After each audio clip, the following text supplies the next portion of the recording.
Bismillahirrahmanirrahim. Assalamualaikum warahmatullahi ta'ala barakatuh. Alhamdulillah Rabbil Alamin. Wassalatu wassalamu ala syarafil anbiya wal mursalin wa ala alihi wa sahbihi ajma'in.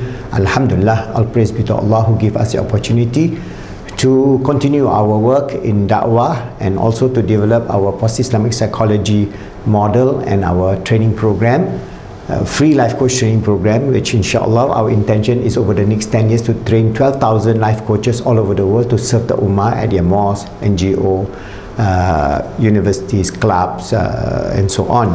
Alright, so we have our 4 module in terms of becoming an expert in Islamic, post-Islamic psychology model, that is Islamic psychology motivation, Islamic psychology coaching, Islamic psychology mentoring and counseling, and we have 600 over videos. But don't worry, you only do 30 videos and you get yourself certified, and very easily you can then serve the ummah and do a practical. Alright, so we also now embarking on the Islamic psychology research. So you go to YouTube, psychology research PIP. What PIP means, positive Islamic psychology, that we have to tackle the current dilemma of humanity at individual level, family level, societal level, and so on.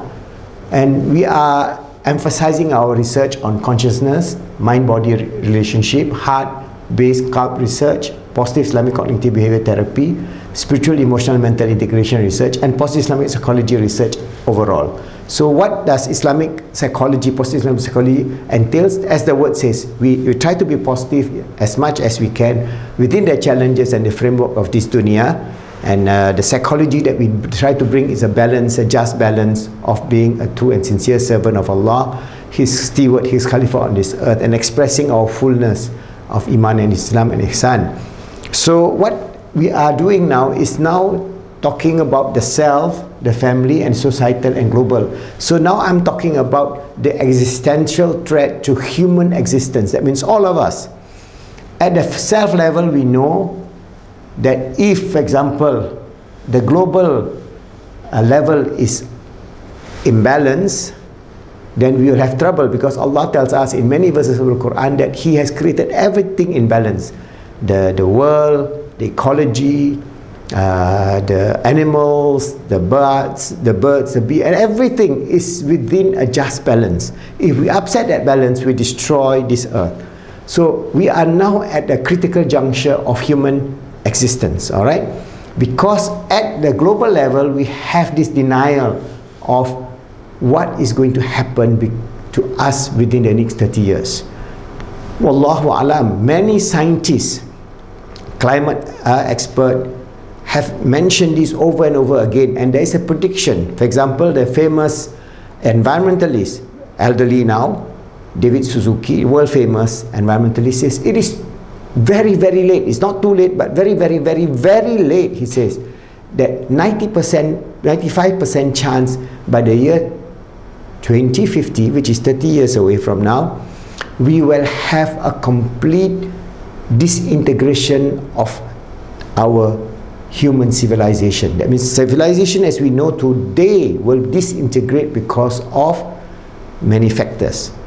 Alright, and this is the problem that we have, because the political leaders, especially Donald Trump, the Western world, they are not interested. They are pumping more fossil fuel into the market, pumping more CO2, and we have reached the threshold. Never in 300 million years has the CO2 level exceeded 400 parts per million. Now it is 410, and with that there will be so many effects that human being as a being, mammals also included, will all be destroyed within the next 100 years. And that's not far. That means 30 years from now, there will be a disintegration of all civilized world that we know today. That means there will be a chaos. Why?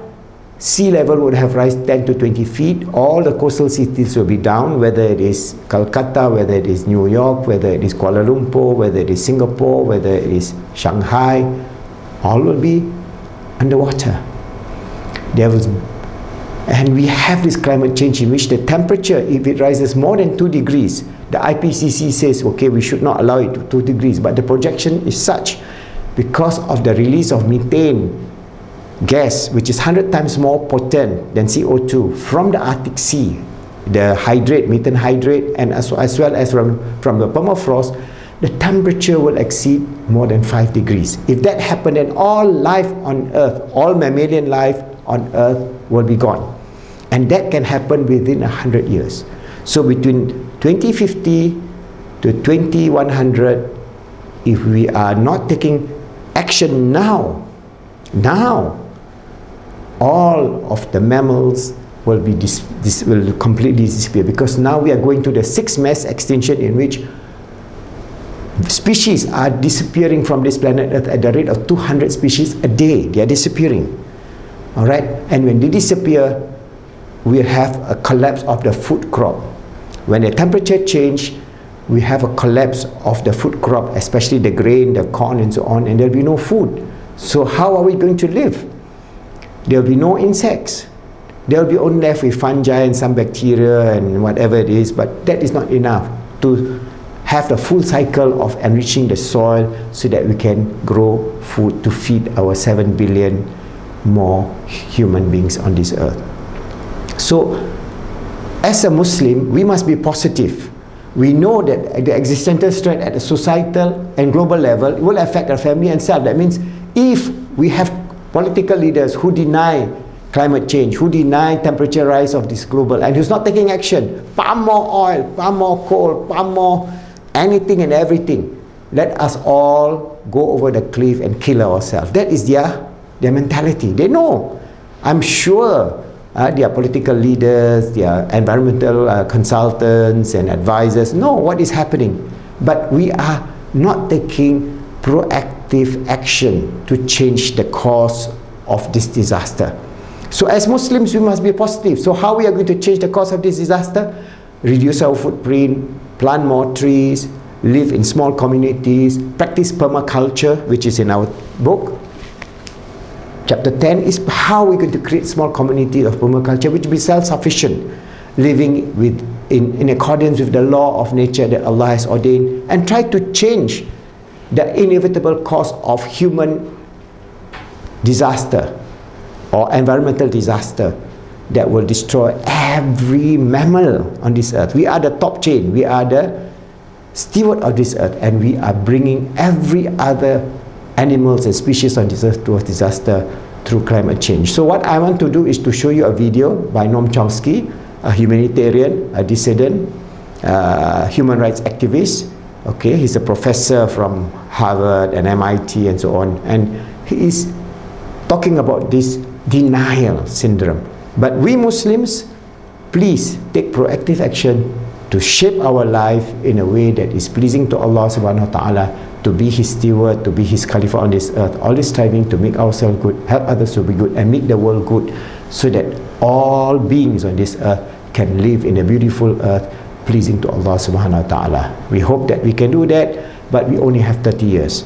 If we don't do anything now, in 30 years' time, civilization will collapse, billions of people will die of hunger, and within another 50 years, all life on earth will just disappear, except leaving only the bacteria and the fungi. And this is a disaster waiting to happen. With all the scientific data and background, we must do something. That's why, as I mentioned, in positive Islamic psychology, we have to become activists to change the global scenario, to become more positive, remove war, nuclear power, killing each other and so on. Try to develop a beautiful world of peace, of justice, of tranquility for all human beings and all goodly life on this earth. Always knowing that we are the Khalifa of Allah on this earth, striving to make ourselves good, helping others to be good, and making the world good, inshallah. A couple of weeks ago, the IPCC, the International Group of Scientists Monitoring Climate Change, came out with a very ominous report warning that the world has maybe a decade or two to basically end its reliance on fossil fuels if we're to have any hope of controlling global warming below the level of utter disaster. And that, incidentally, is a conservative estimate. It's a consensus view. There are repeatedly over the years, it has been shown that the IPCC analyses are much less alarmist than they should be. Now comes this report in Nature that you mentioned a couple of days ago, which shows that there has been a serious underestimate of the warming of the oceans. And they conclude that if these results hold up, the so-called carbon budget, the amount of carbon that we can spew into the atmosphere and still have a survivable environment, has to be reduced by about 25%. That's over and above the IPCC report. And the opening up of the Amazon to further exploitation will be another serious blow at the prospects of survival of organized human society. I should, at the same time, the Trump administration right now is opening up new areas of the West for fracking, for increasing the use of fossil fuels.